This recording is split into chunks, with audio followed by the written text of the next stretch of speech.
Modern artificial intelligence operates on a single governing metric: speed to resolution. It is designed to scrape the internet and spit out an answer in a fraction of a second.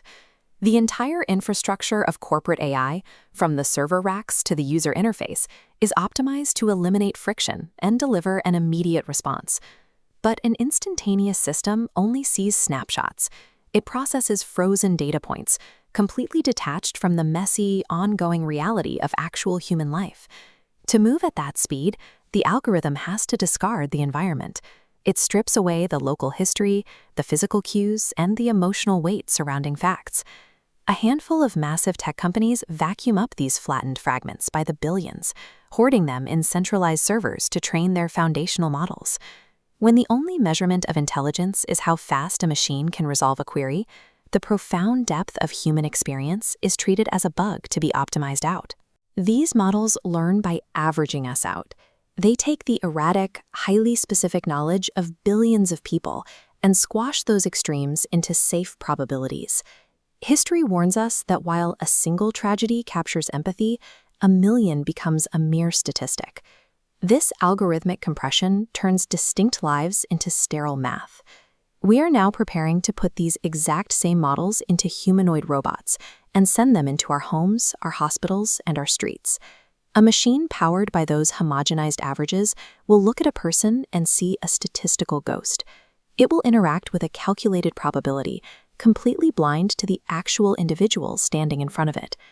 Human life operates on a completely different axis. We are defined by the deep, slow friction of lived experience.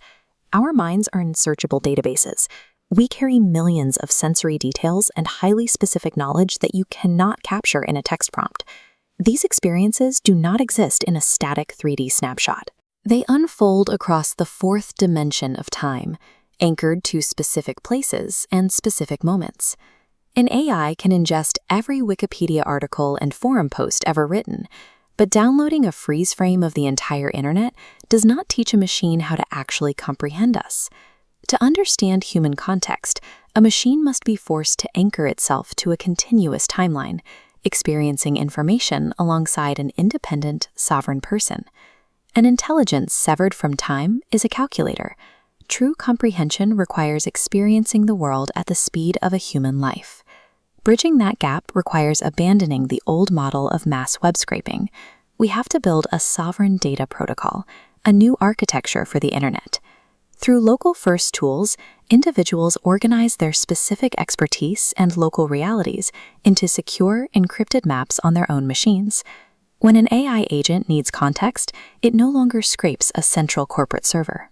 Instead, it sends a direct request through this protocol to ping these independent human nodes.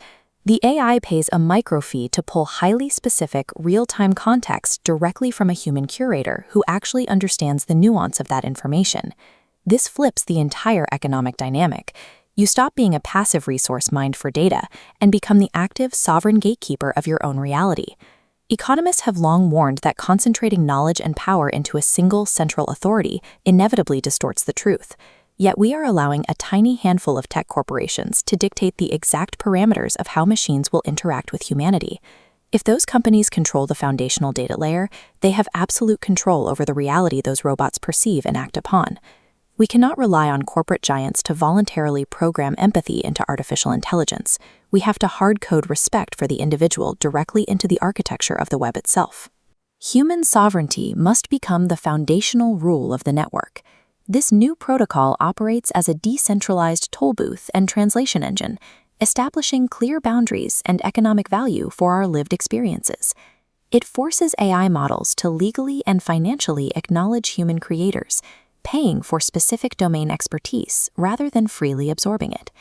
This is how we build machines that actually navigate the nuances of our world. They learn to move at our pace, grounded by the specific, messy, beautiful data of real life.